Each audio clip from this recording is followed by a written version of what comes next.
Hi everyone, I wanted to provide a video tutorial for homework problem number 6 in our chapter 15 homework. What I have up here on the board is the facts from the problem. Your numbers are going to be different on your end, but we'll talk through these facts and then I want you to apply this process and this logic on your end with your homework problem. So the issue here is we have a company that wants to build a new facility, a new plant, a new factory, okay? So it needs an upfront sum of $2.4 million of cash, okay? So what they want to do is they want to look at two options to get a hold of that cash now. What they're going to do is they're going to look at either issuing stock or issuing bonds. Both options will provide this upfront sum value of $2.4 million of cash, but there will be pros and cons to each option. Okay, so option A, issue stock. What they would do is they would issue 240,000 shares of common stock at a market value of $10 per share. If you think back to chapter 13, 240,000 shares times a $10 market value would give them the $2.4 million. Now, of course, what they would be doing is they would be adding 240,000 new shares into the marketplace. Okay, so that's part of option A. Option B would be issuing bonds. So it would be $2.4 million of bonds issued at a 7% rate. Now what we need to think about with the bonds is if they have $2.4 million of face value times 7%, then there is $168,000 interest expense that they would need to cover annually to pay for the $2.4 million bond issuance. Okay? So these two factors are really the key kind of costs of each option. Option A, they're providing more, or they're kind of expanding the shareholder base. Okay, so they're kind of diluting their shares, we would say, or inviting more shareholders to come into the business.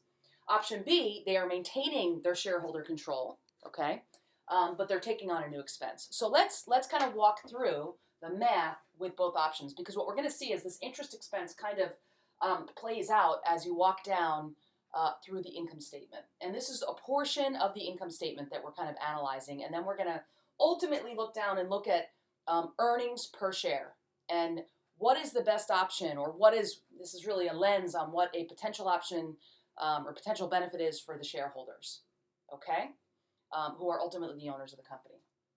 All right, we start out with income before interest and taxes of $740,000. So this is kind of halfway down the income statement. We need to imagine that we're looking at an income statement, and this is the income before we get to interest and taxes. Then we have this interest expense component, which we have to bake into option B. So that means that our income before income taxes is going to be, for option A, it's going to remain at $740,000 because there is no interest expense for option A. But for option B, it's going to be $572,000, which is simply $740,000 minus $168,000. Okay, so already we can see that there's a different, the income is going to vary based on these two options. All right, so then we need to figure in income tax expense, and we're told, by the way, this is a 40% rate. Let me make that a little clearer here. 40% rate. Okay, the way we compute income tax is we take the income before income tax and we multiply it times the 40% rate in both instances, which means our income tax expense for option A is going to be $296,000. Income tax for option B is going to be $228,800. I want you to pause along the way and do this math with me. Okay, you're going to learn this by doing it. So do the math with me, confirm the steps you need to go through as we walk through this logic. Okay, if you notice, income tax expense is less under option B because we have reduced our income due to the interest expense. So you might need to pause here and kind of just think through and along the way, but then when we get to the end of the problem, kind of go back and kind of retrace your steps. Because we're going to see that this different income amount that's taxed, and then the effect of the income tax will have an effect on earnings per share. Okay, if we take our income tax expense and we subtract it from the income before income tax expense, so we're kind of continuing this walk down, what we get is net income of $444,000 for option A. Okay, and 343,200 for option B.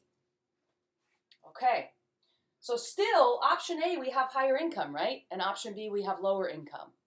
But now we need to take into account these 240,000 additional shares that have been added to the marketplace. If we add 240,000 shares to the existing shares of 500,000 that were already in the marketplace, option A means that we now have 740,000 new shares. Okay? Option B, we have the original 500,000 shares. Earnings per share is our net income divided by earnings per share. So if net income is A, outstanding shares is B, A divided by B equals, and we're going to come out with a 60-cent earnings per share under option A and a 69-cent earnings per share for option B.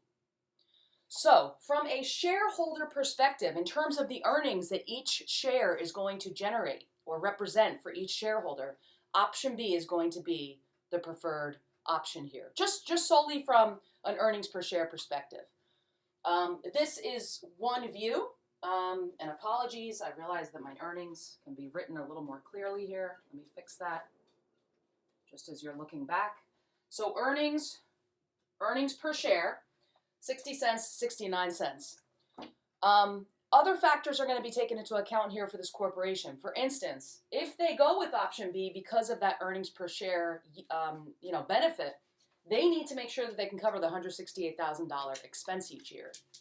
If they can't cover that expense, then it's all for naught. They could risk running into a situation where they're not paying all of the debts that they owe, and that could be disastrous for a company. So this is one data point. It's one lens. Earnings per share is used. You'll hear about it in the news. It's an important metric that informs kind of the earnings that the corporation is yielding on behalf of its shareholders.